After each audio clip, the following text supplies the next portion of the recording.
At the heart of Scotland's largest city sits our busiest railway station. All aboard! Glasgow Central is the hub that connects millions of people in communities all over the country. For station staff, keeping Central's passengers moving is the constant mission.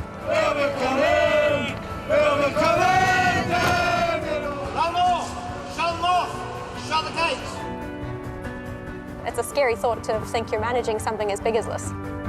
And with over 100,000 visitors a day, no two shifts are ever the same. Yeah, you've got to muck in. Everybody's got to muck in. I can see if anybody for the head office is coming in to catch me out. That's always good. I'd be lost without the railway in Glasgow Central. This time on Inside Central Station, the communities who share the railway pull together through thick and thin. This train is not going anywhere! This train! Stay back! Step back! And that, my good friend, is Glasgow Central. It's just a pity that the Eurostar doesn't run here. Well, that would be really cool.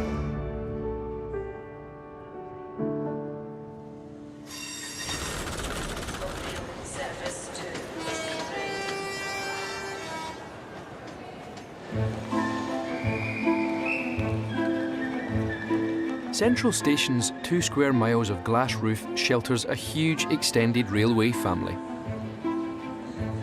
Although divided into 8 different companies, the station's employees, from drivers to ticket inspectors, cleaners to customer service assistants, all pull together to ensure the station runs smoothly.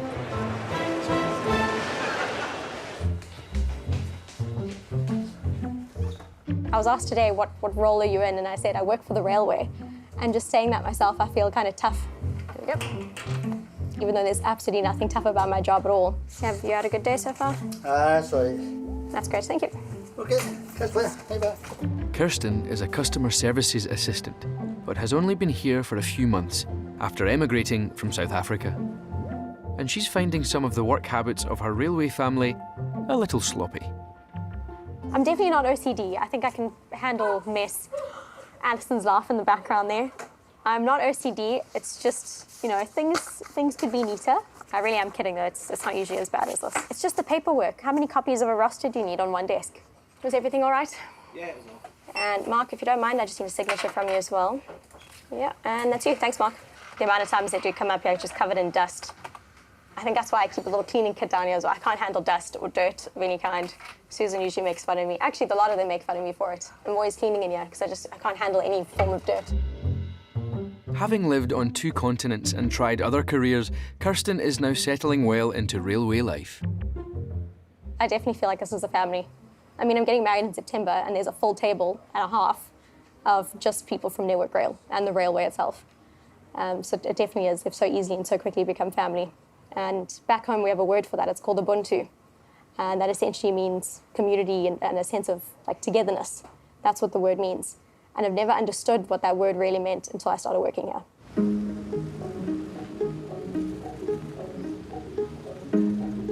Everyone within Central's rail community has a vital role to play, but one almost invisible army is especially important. As each train arrives, a band of cleaners is ready on the platform. Every train is cleaned thoroughly between journeys.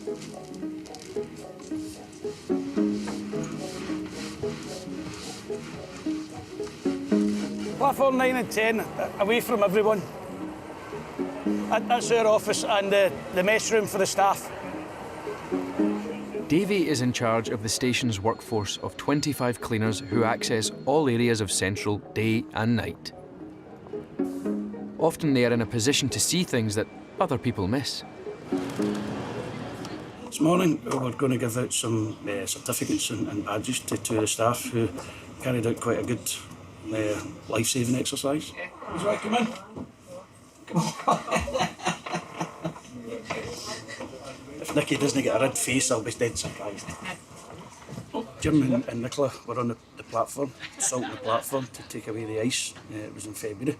As the train pulled away, they noticed that one of the doors was still open and it was flat. As the train was leaving, it could have hit another train or could have hit somebody on the platform. I think a good thing it shows is, although we're here as the cleaners, or the cleaning team, we take part in everything, whether it be security, safety, whatever.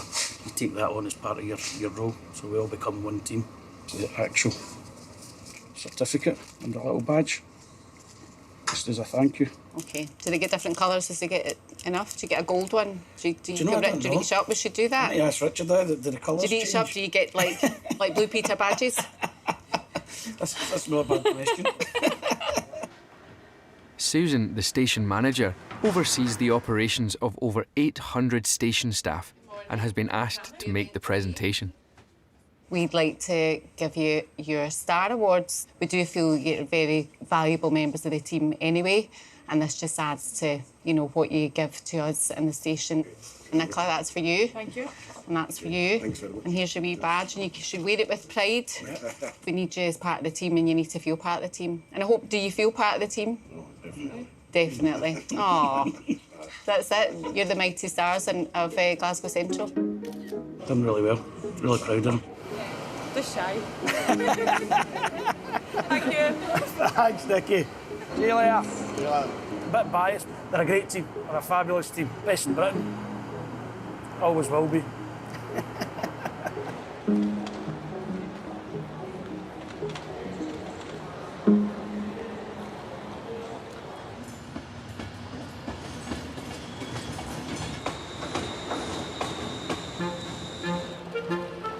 There's an ebb and flow to the crowds who pass through here. There are the tribes of morning commuters, weekend football fans and evening concert goers. But not everyone comes to Glasgow Central to get on a train. Do you want to go in that one?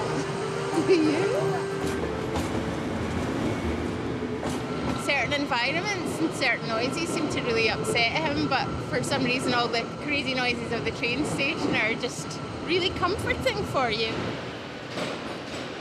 Bo and his mum Kirsten are frequent visitors to Platform 2, all because Bo loves the sound of the station. There you go, Toots.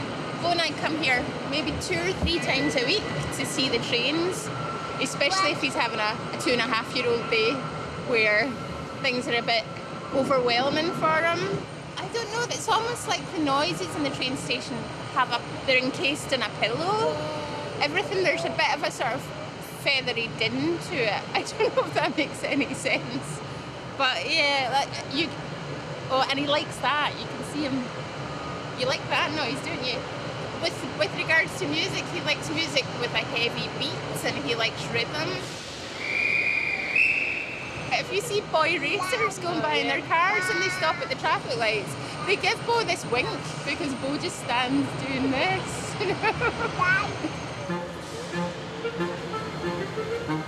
So we just come and hang out here and it gives him lots of comfort and it's helped me to sort of slow down and enjoy the world at his pace as well.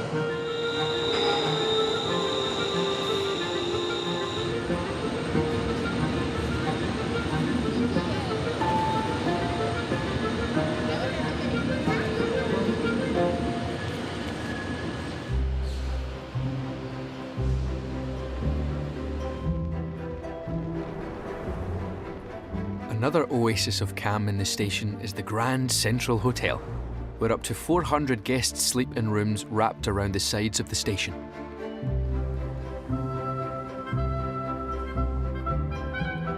Within its tranquil walls, however, there's an undercurrent of excitement. The hotel's been running a competition to paint a portrait of one of the many famous guests from over the years. And today, the judges are going to pick a winner. Billy Connolly, he played here actually in the 1980s when he was at the height of his fame. Arts journalist Jan Patience and her team are judging the final 22 paintings, shortlisted from over 60 entries. It's Fred Astaire. They'll be dancing tonight.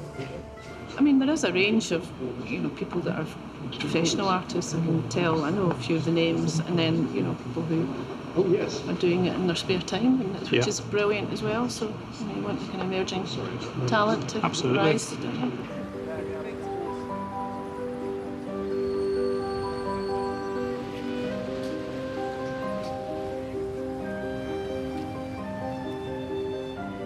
Opened in 1883, this majestic Victorian hotel has always been a magnet for the rich and famous.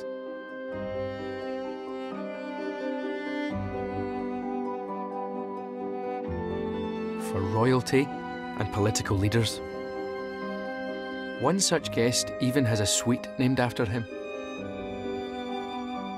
The most important and prominent person who visited the hotel was probably John F. Kennedy, and he came here in September 1939, so just around the start of the Second World War.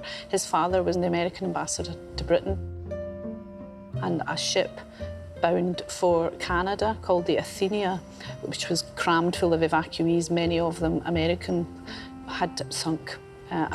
All these people were lost, so JFK came and met the relatives of the people who were lost. That was quite a significant moment in the hotel's history.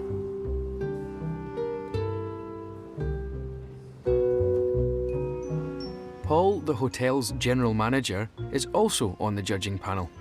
I've kind of judged it on what would I buy, and genuinely there's 5 or 6 around the room that I would put my hand in my pocket and look to purchase because I think they're fantastic.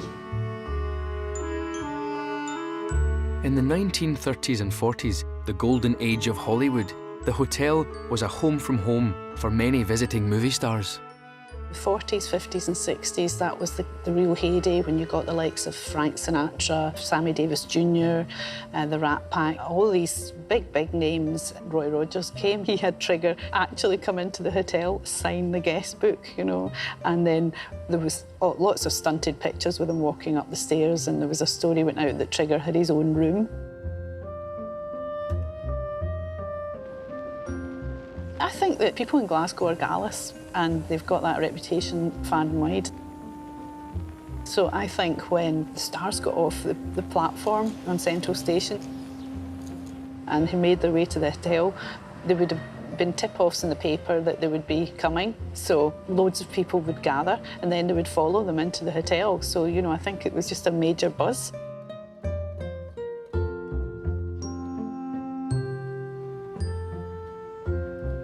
You know, I just think Glasgow loves a bit of celebrity and a bit of glamour, and they just loved the fact that all these stars were staying here, and I think the stars probably loved it back.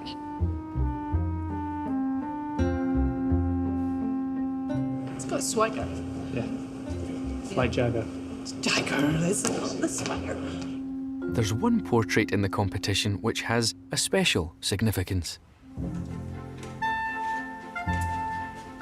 People have been asked to paint someone famous who stayed at the hotel, and Mick Jagger was one of them, and sort of jumped right out at me. Stephen is the only member of staff in the hotel to have a portrait shortlisted in the competition. He works in the housekeeping department, but has a passion for art. I started painting 20 years ago.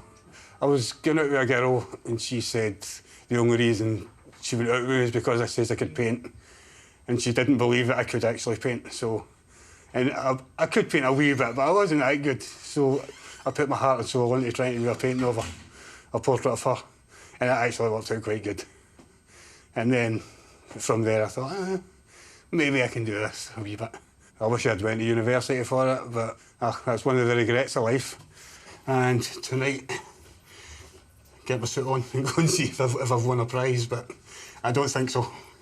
I'm not holding my breath for a prize, but I got further than I thought I ever would, so I might get some work out of it. It'll be very nice. Oh, next one.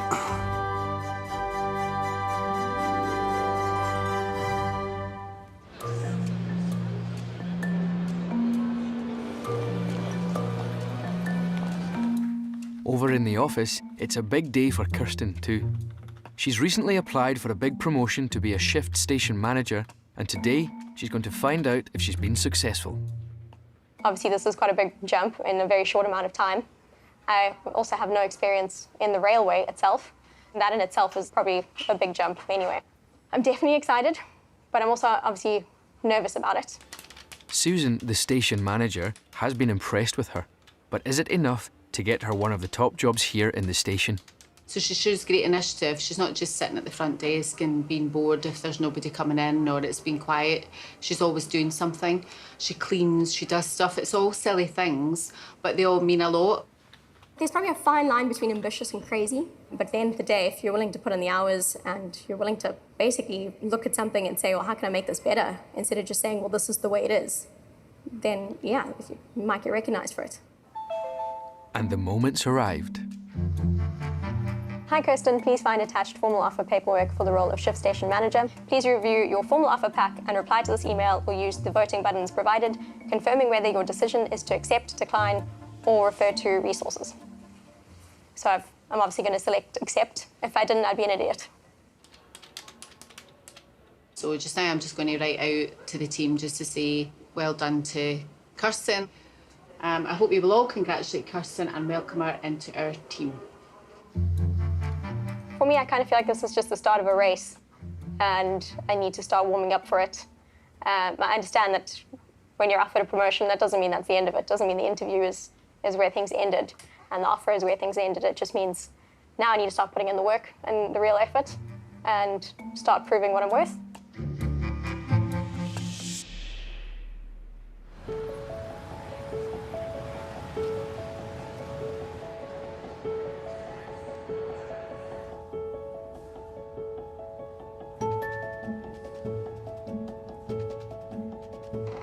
In the hotel, Stephen is also under pressure to show what he's worth.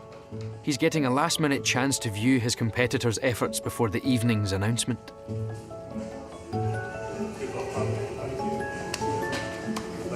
The rest of the close-knit staff at the hotel are rooting for him.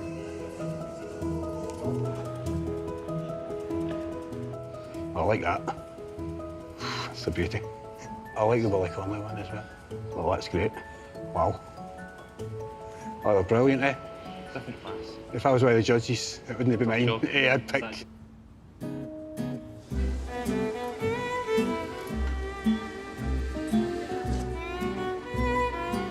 Tonight, the whole hotel is rising to the occasion. Creativity abounds, and not just from the artists. Seared Isle of Moose scallops, which is served with a sweet corn and red pepper salsa, and finished off with a coriander oil. As the nibbles are served and everyone waits for the winner to be announced, Stephen's colleague Nicola offers her own critique of his painting. Take that. The leather and his The jacket. you've got it looking highlighted where the light shines through one angle. That's the idea, but I don't know. I struggle my way through it. That's about it. Good evening, everybody, and a very, very warm welcome. Tonight, we have in the room 22 incredibly talented artists who have submitted their portraits of famous faces from the years gone by, and an incredibly difficult decision has been made. The runner-up with his portrait of Nat King Cole is Luke Wilson.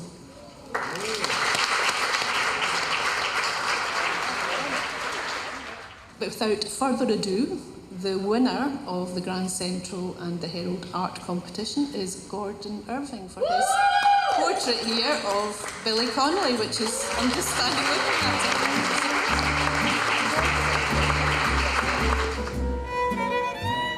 it. He may not have won, but all the finalists' artwork will be displayed in the hotel. You're part of history. Nobody can take that away. And, you know, that's incredible. Well done, seriously. My father said that painting people's the hardest thing. So if you can do that, then you'll be able to do anything. So You capture the emotion in that, I tell you. yeah, thank you.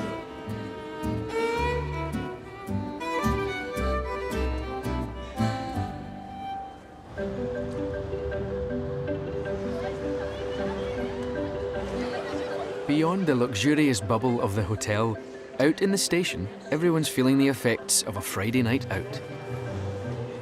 And some may be a little the worse for wear.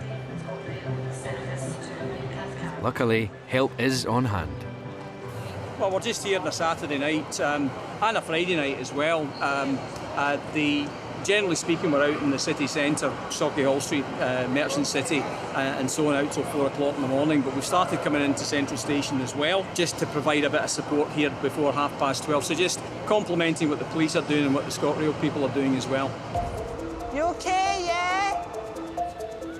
Trained volunteers Sheena and John are part of a band of half a dozen pastors looking out for those who may not be able to get themselves home. They patrol the concourse till the last passenger is on their way.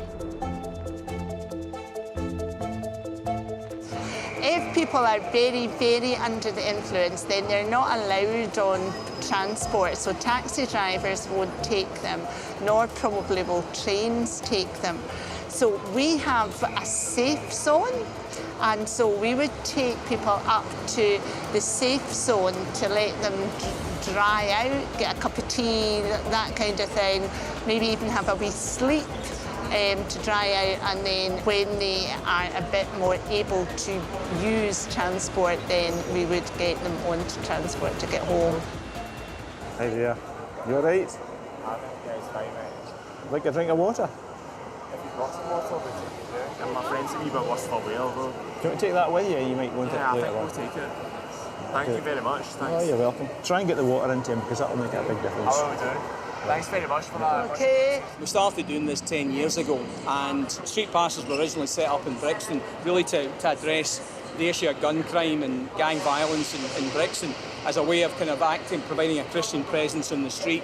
And the way we look at it is that, well, we're followers of Jesus.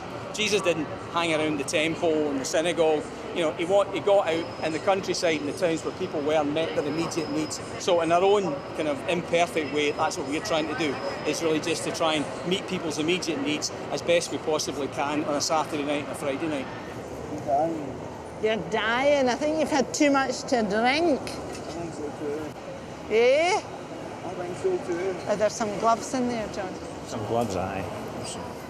Most nights, you basically spend your time either dealing with homeless people or dealing with the drunk and the incapacitated. They're two different sort of sets, really. And the homeless folk, you've no idea the kind of life that they have had, the things that put them where they are, you know, the circumstances behind their lives. It's really quite shocking. Is she okay? Tired. Just tired, are you? You look as if bed would be your best place to be. So, what's in the bags, John? And these bags are sick bowls, okay? First aid kit, flip-flops. And our pockets are invariably full of Mars bars. Doesn't have to be Mars bars. I suppose other chocolates are available, but These are the most... Yeah, these are the most accessible. These are the most acceptable ones. A lot of folk really are very grateful for a Mars bar if they're cold at 2 in the morning. Are you okay there, yeah? Which train are you off waiting for? For the 12:20. It's a great feeling when you go home at night. You know, you really do feel good. You feel that somebody maybe got home tonight that wouldn't otherwise have got home. You find a girl in a doorway. You don't know what's going to happen to her if you hadn't walked past.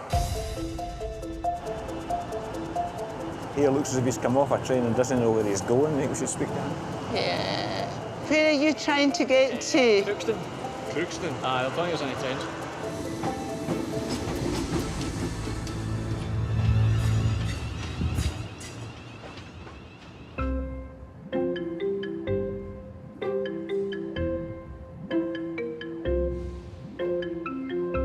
As the station finally empties of passengers and shuts its gates for the night, a community of night workers emerges, ready to deal with urgent repairs that can only be done when the place is empty. Heading up to fix the leak in the roof. The station is only shut for 3 hours between 1 a.m. and 4 a.m, so the maintenance crews are under pressure to get the job done. See what we've got here is, this is obviously blocked, but this road is porous and the water's getting into the pub downstairs. There's a bit of urgency here to try and get this cleared. Right, we're good to go. Stevie and Kev have worked in the station's maintenance department for 38 years between them. And this isn't the first or the last time they'll need to fix a leak in its 140-year-old roof. Right, now it gets tricky. 50 feet up, Stevie has to manoeuvre the cherry picker into a tight corner of the roof space to find the source of the leak. So what I think's happened here is, when you're up on the roof, you can't reach this with your hand. There's too much steel work. So we've cut a wee hatch here. It's not ideal, but it's the only way to get into this. So I just take this off here. Right, I just need a screwdriver. There we go. And the cause of the leak is immediately obvious. Sponges. A sponge has blocked the downpipe, which has caused water to flood down the wall and onto the concourse below. I can only assume that it's when they were cleaning the glass, or they've came for the hotel across the road, which we share the same gutter, but further upstream. All this for that. That massive leak is caused by that one wee sponge. It's flooded the pub downstairs in Hope Street. Just need to button this back up. And that's us. Job done. It's a wrap. And as the cherry picker is put away for the night, the doors open for another day.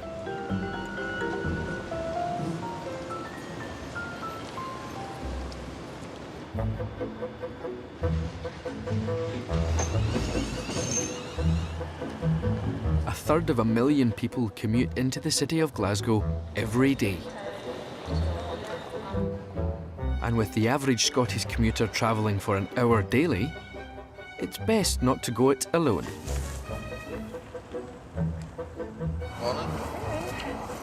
Alright. 3 years ago, Heather, Charmaine and Stephen met on their morning journey into Central Station and became best of friends.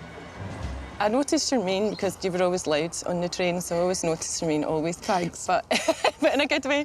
But I noticed Stephen because one night we were coming back in the train and at Hamilton, he got up to run off the train and came back and he'd left his wife's car at a garage in Hamilton and he came back and said to Charmaine, oh, I haven't got the keys, I haven't got the keys. And she said, of course you haven't got the keys, they're in the garage. So he jumped back up, ran off and got caught in the doors.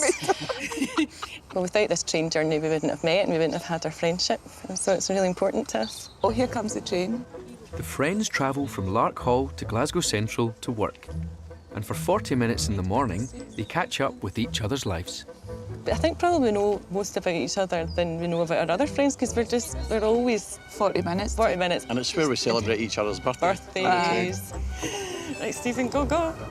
And we see each other sometimes out of work too. We go for lunches and we support each other through bad times as well as good times. Morning, Sharon. Morning. How are you? Their other friend Sharon has also become part of the gang.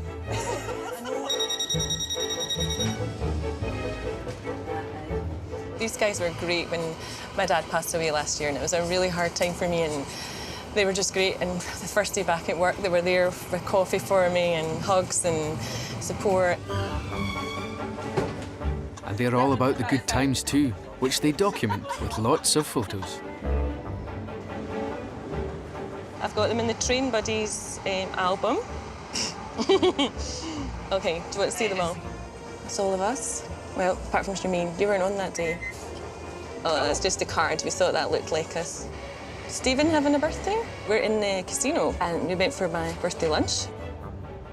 I think it actually helps our mental health. I know that sounds a bit strong, but I think it does because we go into work and tell people what happened on the train and they're like, I don't believe you. I would put my head down and just go, oh, I'm not on the train. People think we're crazy, don't they? I'm kind of a very positive person anyway, but I do get off the train and walk to my office feeling much better than just slinking up the road. 40 minutes of light-hearted nonsense. Which can only do you good. But I don't think I've ever laughed so much since I met these guys.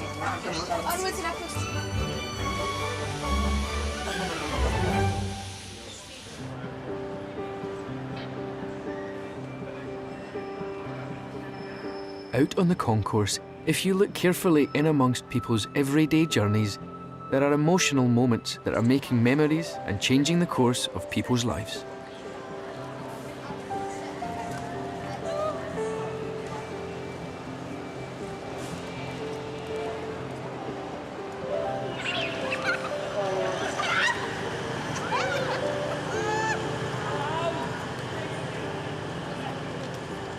They used to live with us, so the house is empty without them.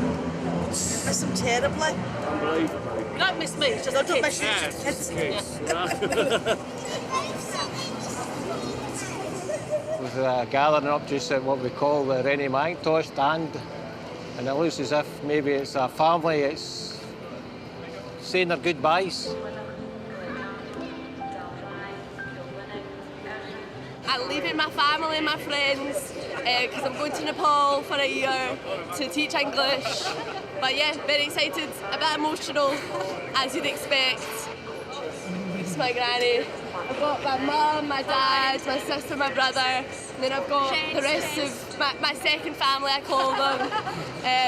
They're all my friends. Hannah, come in. This is another girl who's going away to Nepal. We met on selection. We're best pals. We've got tears in our eyes though, Yes. so... Tell me how you're feeling, Mum. Oh, just 1,000 emotions is always going on. Just very proud, very excited and very sad. You all right there? I'm fine. Sure. All good.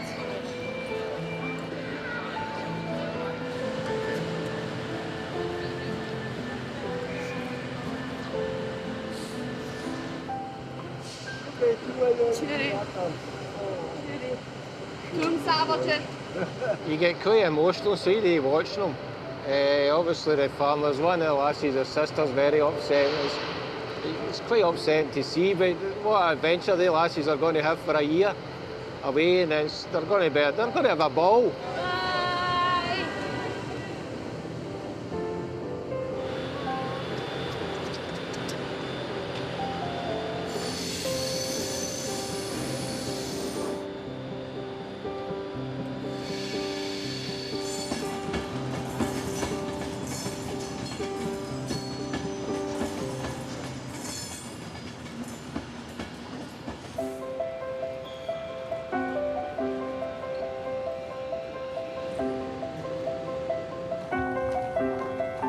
Hold on, right, this is a serious part, right? Behave yourself. Yes, all the handrail.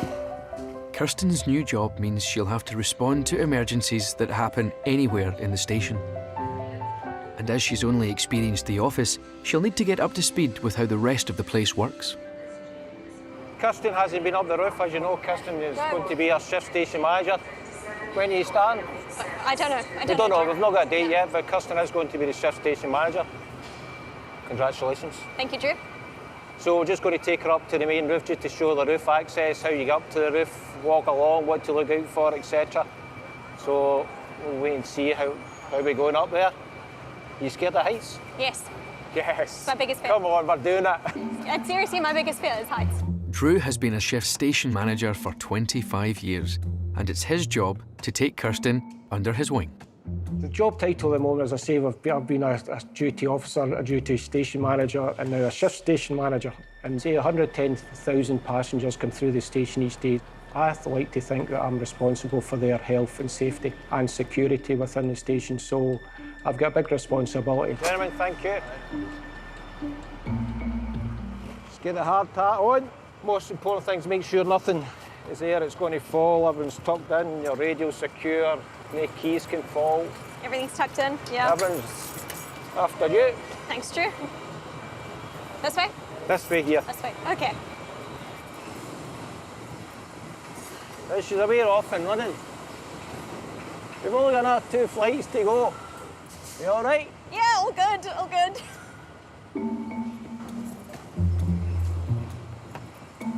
Ladies and gentlemen, Glasgow Central Roof. I'm gonna go back downstairs. Look, beautiful, wonderful. That's just a drop onto glass. I mean... Safe. I'm gonna just hold the handrail. Right, so when you come up Yep. to here, you just need to watch the step up. Yeah. And just mind your head on the ladder here. Yeah, that's great. Yeah, thanks, Drew. Just mind everything. Oh, geez. That is that is a drop on that side. Just gonna keep looking this way.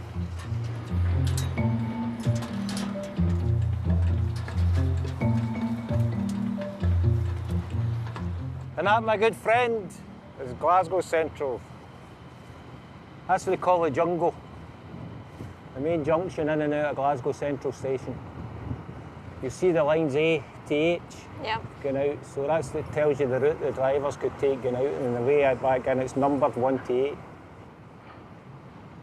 It's actually really pretty. It looks like an absolute mess, but at least you know it's organised chaos. All it takes is one signal point failure, a track circuit failure, an overhead wire problem, and it could cause severe disruption in the station. So, fingers crossed, everything remains good tonight when I'm on shift anyway. The station is massive and it's grand. This looks a little bit like Harry Potter. To be honest, that was my first thought, and it's just full of this heavy metal that looks like it's been built hundreds of years ago, and yet it's still preserved with the same amount of dignity and respect as when it was first built. Drew, if there was one thing in particular that you would say I'd need to know for this role, what would it be? The main thing is learning every nook and cranny of the station. Okay. You would need to know exactly where to go, where it is, and an instinct. So as often as you could walk around the station, pinpoint every area, then as soon as somebody mentions an area, whether it be the basement or a platform or a concourse, that you know exactly where to go to. So it's a vast area, so that's my advice to you, is learn the station first. I've been in here about 25 years and I'm still learning it. It's so big. If you look on a map itself, it takes up several blocks, and it's a scary thought to think you're managing something as big as this. But it's also a good thought, I guess. It's getting back down that's the problem. Other problem's getting trained by me. That should be fun. Okay. Do you want to go in front, Drew, or are you okay there? No, it's all right. Okay.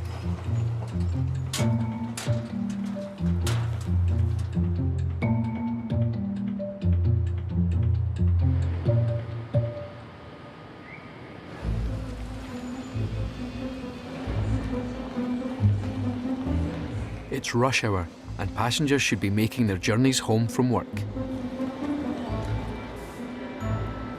The Transpennine Manchester Airport? It will be number 4. Right, so I can't get on just yet, no? No. But there's a problem.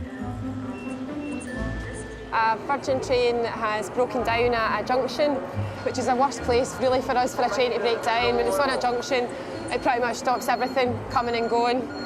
So not the best place for us. Passenger announcement. We apologise to passengers for the late boarding of the 1640 Virgin train service to London Euston and 1650 Scotland service to Lanark. So it's affecting our services to Motherwell and Lanark. That's also caused delays to the Euston services, so pretty much at the moment, as you look around, the whole station is pretty much busy just now.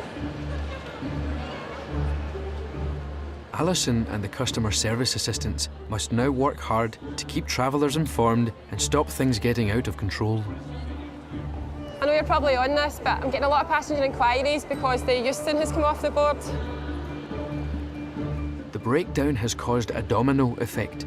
One train after another is now being cancelled, leaving Alison on the concourse trying to assist a growing number of passengers.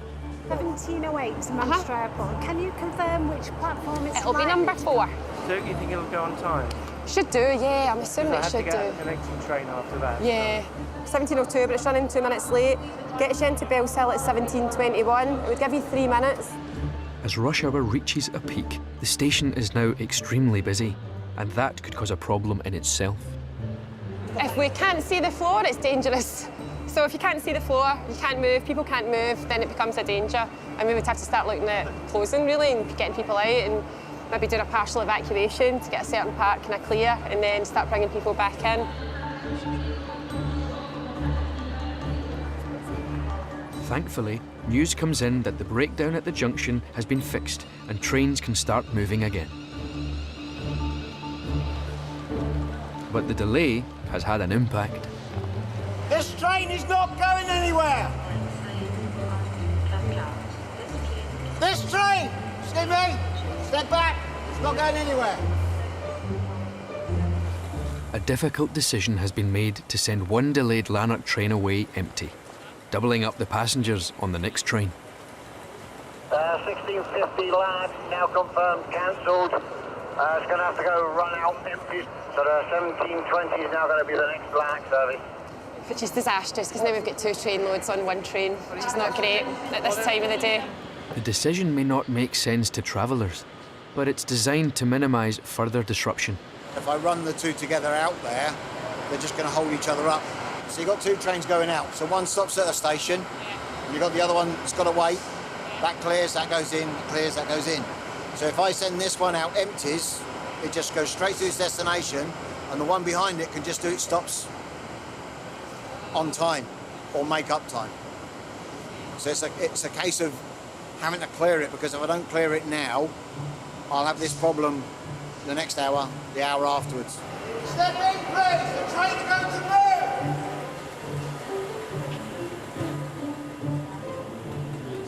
Filling 2 trains worth of passengers into the 1 train is easier said than done, though. And it's Richard's job to make it happen. Can you clear the doorways, please? Allow other people in. Can you move into the gate?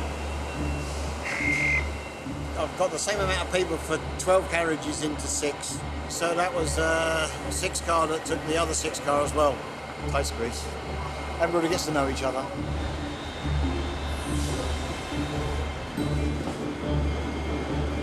The packed train should now be back in sync with the timetable. We do our best to try and get them on their way as quick as we can, and sometimes we can't, and we have to sort of go for the next best alternative. And for Alison, the decision is making a difference on the concourse. The space! It's all good. It's all good. Everything's running now, so I think that'll be it for the night, hopefully. And I've got 25 minutes to go.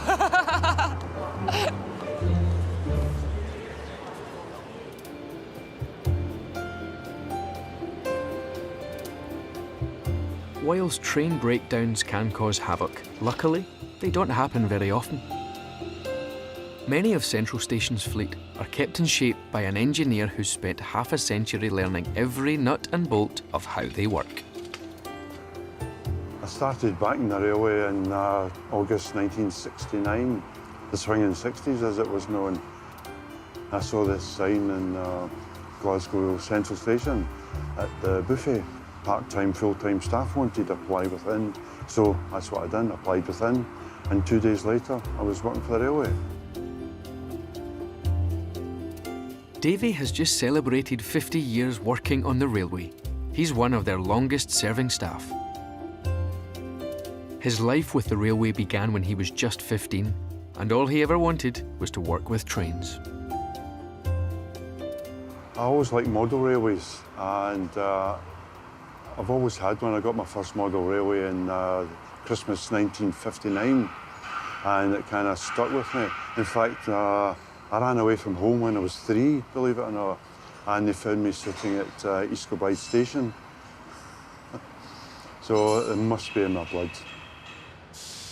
Davy is now the depot engineer at Corker Hill, in the southwest of the city, where much of Central Station's rolling stock comes for the train equivalent of an MOT. So that's it now being checked, passed all the examination, and it'll be getting put into the cleaning shed, internally cleaned, and it'll leave this afternoon for Glasgow Central. Davy's nickname is Mr. 156 because for the last 30 years he's had a love affair with the fleet of 156 diesel trains, which he helped introduce in the 1980s and which currently run down through Ayrshire to Carlisle. When they came here, they were known as super sprinters. They were fitted with larger fuel tanks, and they could actually be fuelled once a week. Funnily enough, they actually worked 5 miles to the gallon, which doesn't seem a lot, but it is a lot. Whereas a normal diesel look was 1 mile to the gallon. Davy's kept these stalwarts going for 30 years, which is longer than most of the other trains in the Central Station fleet. They've each done more than 3 million miles, 6 times to the moon and back. 156s, to me, is probably one of the best trains that British Rail ever bought. They've been very reliable, and of course, I think because they're simple. There was no fancy electronics. They do what they say. gets you from A to B on time and hopefully gets you where you want to go. Which makes Davey's job a whole lot easier, because even after all this time, the trains still keep him on his toes. Every day's different. Every single day is completely different. Sometimes I wish they could talk to me, but they don't.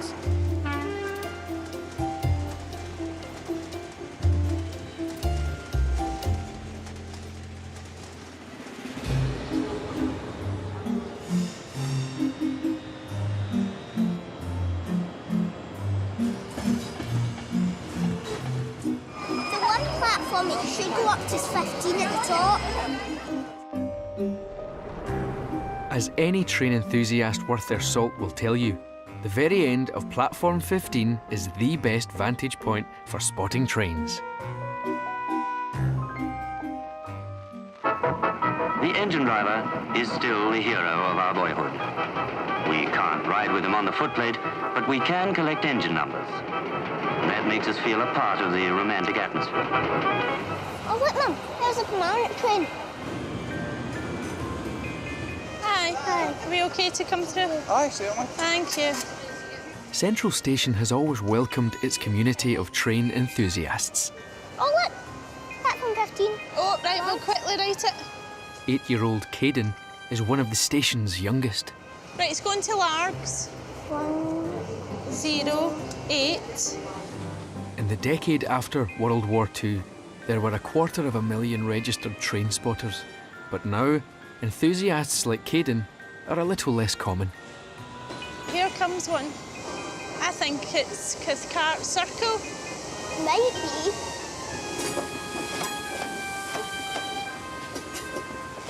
Looks like platform 15's quite busy. Yeah.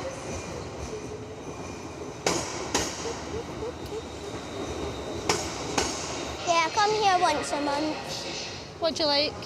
I just kind of like all the kinds of styles and how they work in that. Yeah. All the engines. Yeah. It's pretty cool, isn't it? Yeah. We've been doing this for 4 months. No, maybe about a year we've been doing it, since last year. That's just your second book, though. But you've been interested in trains since you were a baby, haven't you? You've got lots of trains in the house. Yeah. The first 3 numbers are the class. Now, if you look over there, that's the class 385. Did we get how many carriages there are? 11 it would There's be. 11. 380014. Where's that one going to? It's just a pity that the Eurostar doesn't run here. Well, that would be really cool. Yeah. Bye. There's a lady waving, look.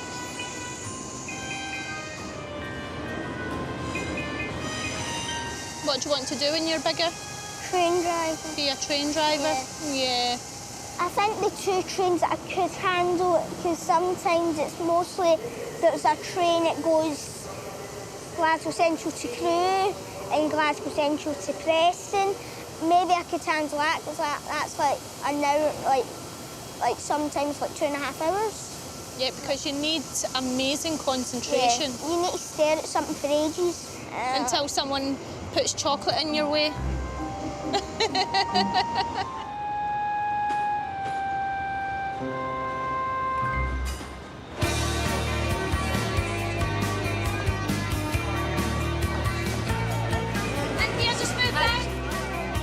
The concourse is heaving with people tonight. The summer session's on at Bellahouston Park. It's near Dumbreck Station, so the Cure are playing, so we've been pretty busy on the Paisley Canal services. Football matches and concerts always impact on the station. Tonight's Cure concert has sold 35,000 tickets. And it's Sarah's job to squeeze the last stragglers onto the train.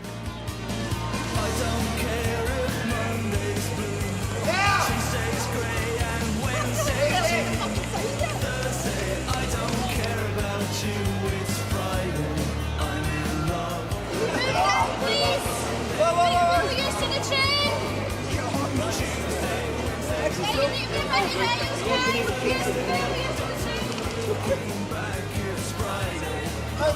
okay.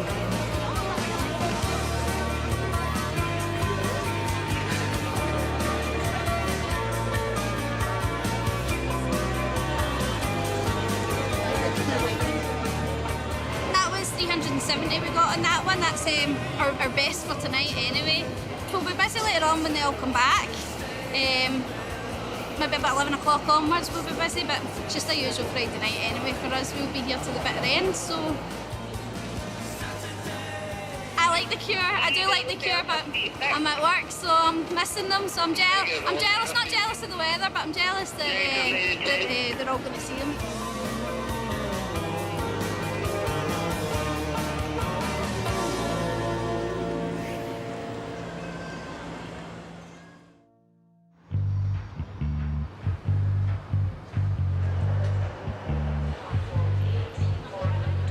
This morning, Central Station has a particular sparkle to it. It's paying tribute to a very colourful community passing through. Meet here every year, and I've been meeting family under the clock probably for the past 30 years, so it's the way to do it, isn't it? Oh, but I'm green there. One of the highlights of the station calendar is Glasgow Pride, a city-wide celebration of the LGBTQ+ community. This year, the station staff are dressing up and joining passengers to march through the city. Something we love to do, love to support all the community. It shows that we are open to everything and people are all welcome. So it is really important to us, and it's particularly important to me as well as a manager in Network Rail. I feel that I need to have a diverse team, a diverse community that work within the station. Pride, say pride. Pride! This year, Network Rail's largest Pride event is being hosted here at Glasgow Central, with over 45 staff taking part, including the boss himself. I'm the Managing Director of Scotland's Railway. I'm gay, my husband's somewhere here today, and it's really important that as seniors leaders we demonstrate and we say it's okay to be gay, in fact it's okay to be whatever you are. We value you as an individual human being, whether you're a customer or an employee of Scotland's Railway.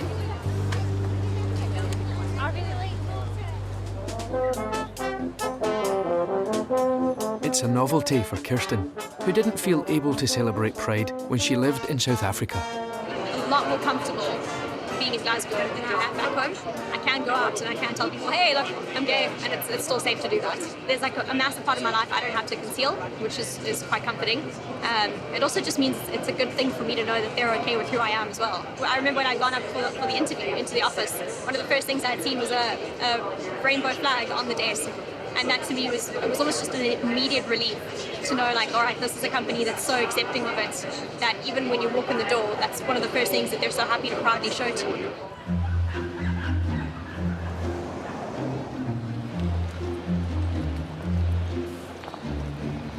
No worries.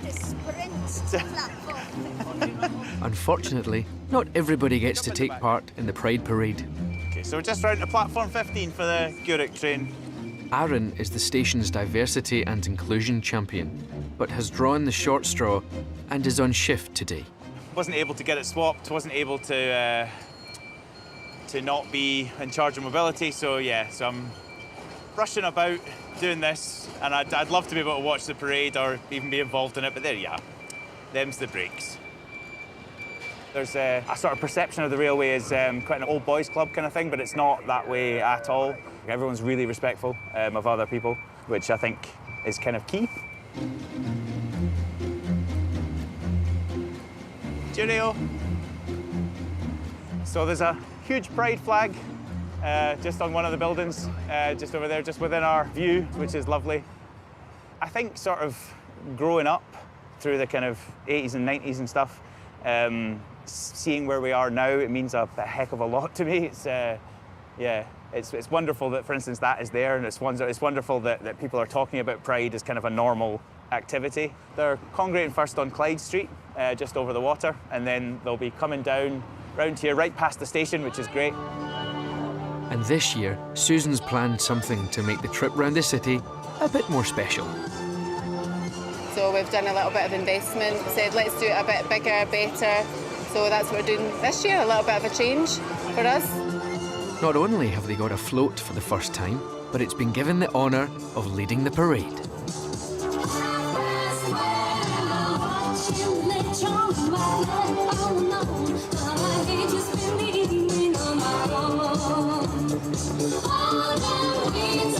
I love Pride, so it's one of my favourite things. It's like amazing, you know, and I think for me that's great because it doesn't matter who you are, you just come in to celebrate and enjoy kind of the whole kind of experience.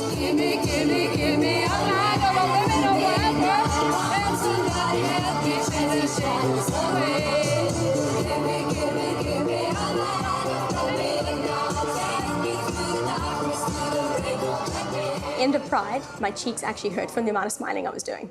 I literally just walked around the city with this big grin across my face. I mean, I think that's probably the thing that amazed me the most was it wasn't just people that were in the parade, but that people of Glasgow had actually stopped. They'd stopped their lives so they could watch a parade go by and just show support for it. The peace of mind that brings me is just, it's unbelievable.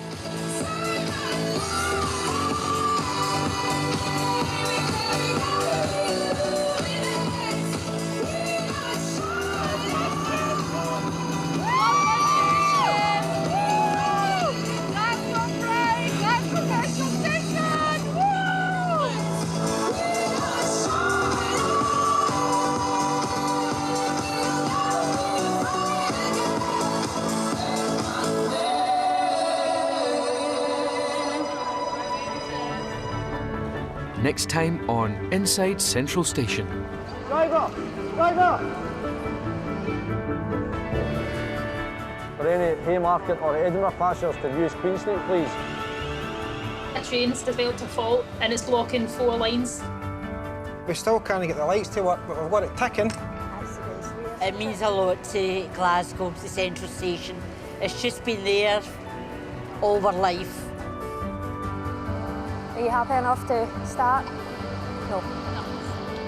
Until the platform clears, we won't be starting the dispatch. It's too busy.